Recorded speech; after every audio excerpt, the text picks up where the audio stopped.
Hey, everybody, welcome back to the podcast. You're listening to the longest running superhero role playing game on Earth. I'm your host, the Game Master. And before I say anything else, happy St. Patrick's Day. As it just so happens, I myself am Irish.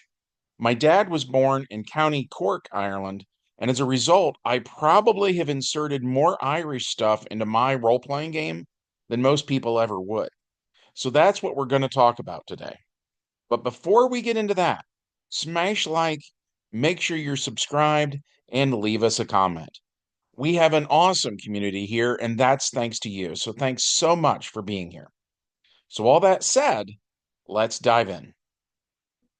So, I guess I will start by saying that I grew up in a very small town in what was something you might call a good old boys club. In an earlier episode of the podcast, I mentioned that when I was a kid in the 80s, there was a criminal from a bigger city who made the mistake of trying to hide in our town. And the good old boys of the town found him and they dealt with him as they saw fit. They did not consult anybody outside of town. And that's how my school was too. I remember one teacher getting mad at a kid for being mouthy. So the teacher slammed the kid into a locker. And if you didn't like it, the school would tell you that you were free to drop out. So, my sophomore year of high school, I had an English teacher who was actually born in England. And on the first day of school, she told everybody to write an essay about what their race was. And she did this because there were some races that she liked and there were some that she did not. And she wanted to label the kids so that she knew how she wanted to treat everybody, right? And that sounds like a joke, but I'm totally serious. It was a different time, and I grew up in a really weird place.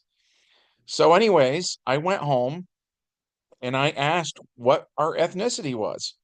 And my grandpa was furious that I even had to ask. He told me that not only were we Irish, but that we were 100% Irish. He was born in 1903, by the way. So if you think about it, he would have been looking for a job in the era when they had signs in store windows that said Irish need not apply. So I think that was part of why he was so mad, right? And anyways, so I wrote that paper and I turned it in. And like I said, the teacher was born in England. And in case you've never heard this before, the English are famous for hating the Irish, right? So I went on the list of kids who were going to get bad grades, not because of my work, but because of my ethnicity. And when my family complained, the school said I was welcome to drop out. And that was that. So that was my first taste of that sort of thing. And that was the first spark of me wanting to play an Irish character in the role playing game. So I made an original character named Captain Ireland. His alter ego was Doug Kirkpatrick, which was actually the name of one of my uncle's coworkers. That's a weird thing I sometimes do where I'll hear a word or something and then I forget about it, but it's still in my brain somewhere. So then later when I need a name, I cough up that one, forgetting where I heard it. So Captain Ireland debuted in our game in 1995, and he was inspired by Captain America, whose costume is derived from the American flag. And he was also inspired by Captain Britain, whose costume was based on the Union Jack. And another inspiration was John Byrne's art on Alpha Flight, where some of the costumes were a stylized take on the flag of Canada. In fact, the first picture we ever used of Captain Ireland was some of that Alpha Flight art that John Byrne did, but I traced it and then I changed which flag was on it. And I remember people laughing at it. They thought Ireland was a joke for some reason. And to be honest, I wondered if that was a little cultural residue from that Irish need not apply era. which is probably why nobody seems to look at something like the mascot for Lucky Charms cereal and call it racist. Imagine if instead of Lucky Charms being Irish themed, imagine if it was like African American themed or Asian themed. You know what I mean? And imagine if they did the same thing with the accent and all that stuff. I think people would probably be pretty offended if they did that, right? But then why aren't they bothered by Lucky the Leprechaun, right? The nearest baseball team to where I live now, by the way, is the Cleveland Guardians, formerly known as the Cleveland Indians. And around here, there have been a great many conversations about the team's old mascot, Chief Wahoo. A lot of people saw him as a racist caricature, but not Lucky the Leprechaun, which to me just seems weird. Why doesn't it match? Anyways, so a lot of my players in the 90s laughed when I showed them the art of Captain Ireland. I remember no end of insults directed at him.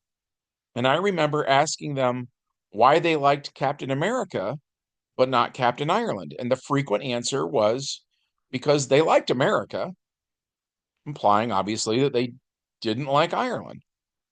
Those same people, by the way, were all wearing green every St. Patrick's Day, saying how Irish they suddenly were.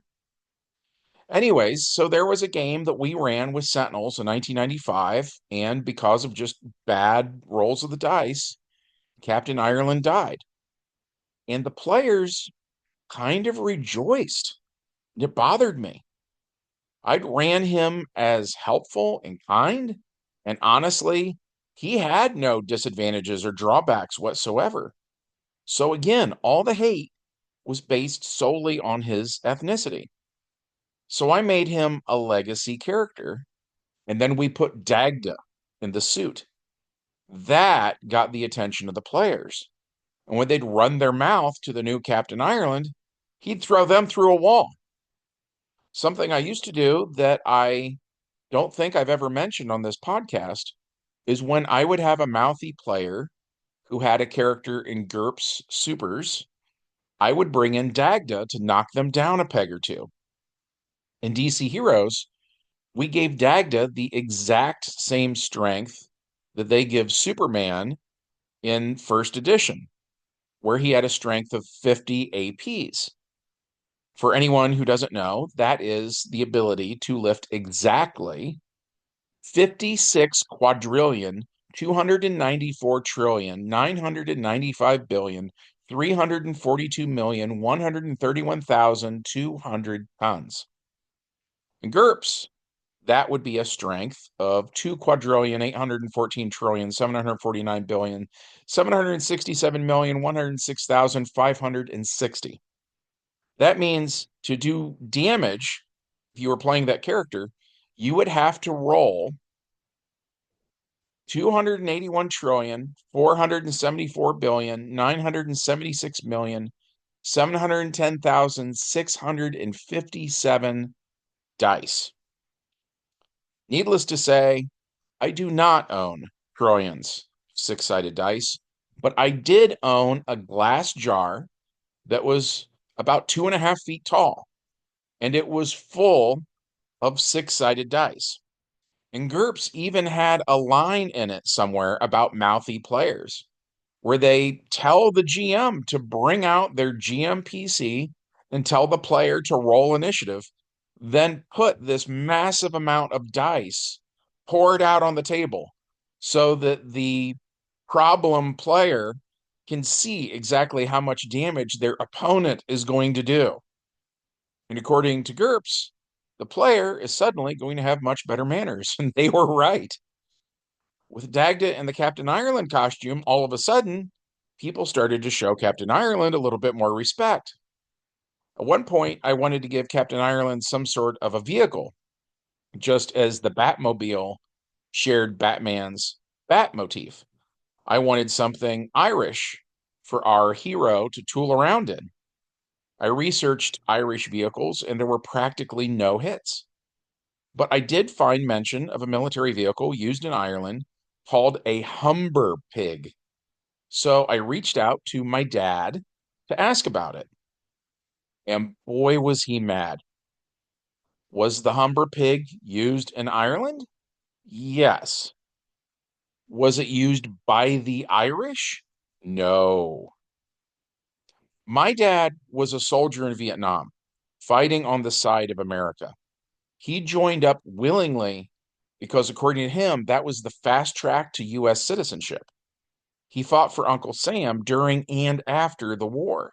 In fact, whatever he does for Uncle Sam these days is classified. So I don't even know what my dad does for a living. But based on context clues, it doesn't sound very gentle, right? So when I say my dad is tough, I'm serious. And keep that in mind when my dad says that in the 1960s, when he heard the sound of a Humber pig on the street in Ireland where his family lived, he wet the bed. You see, the English troops believed that they owned the Irish people and could do whatever they pleased with them. So, according to my dad, who lived in Ireland during the period known as the Troubles, soldiers would kick down your door, find your mother and your sisters, and do absolutely anything they wanted to them. As for the men and the little boys, they would get beaten bloody. One time, some English soldiers were at an Irish pub. They got drunk and they went next door to an Irish playground. And these soldiers were equipped with rubber riot bullets. And they wanted to have some fun, like shooting tin ducks in a shooting gallery at a carnival. But as it turns out, a kid does not have the same bone density as a fully grown man. And rubber riot bullets are designed for adults.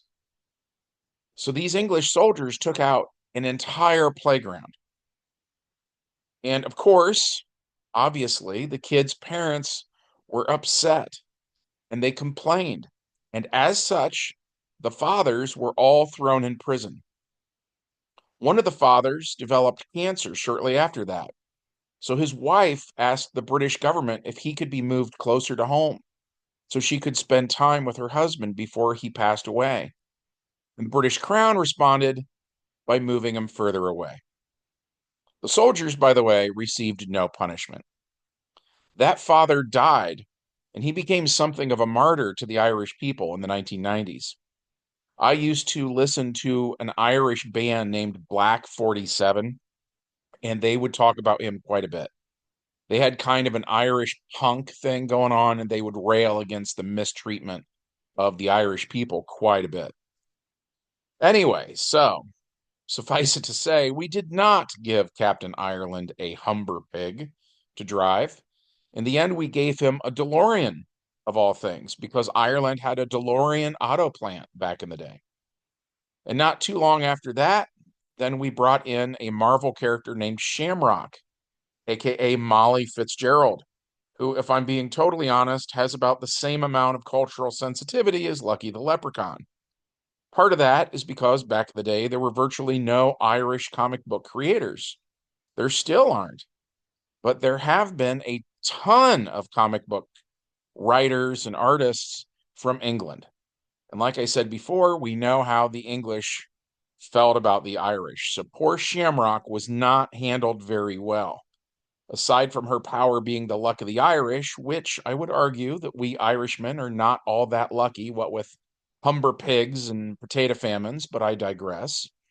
Anyway, so Shamrock was made almost entirely out of stereotypes, but she was one of the very few Irish characters in comics, so we put her in the game.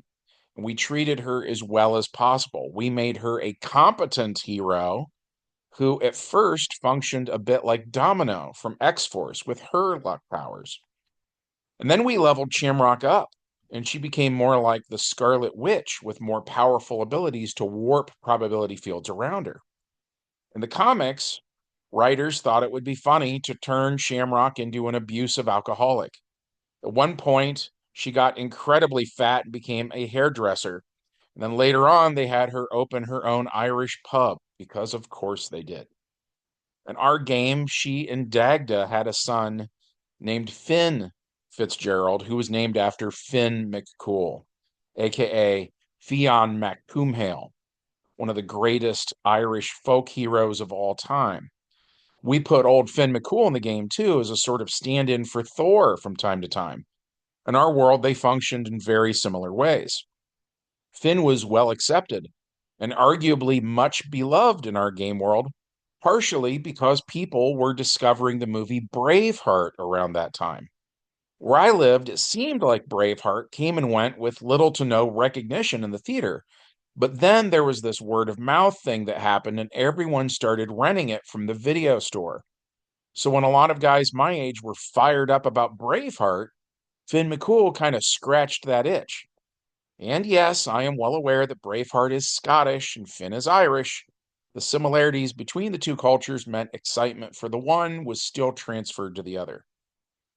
August of 1997 was a big time for our RPG because that's when we ran our Crisis game, which was the biggest game we ever ran.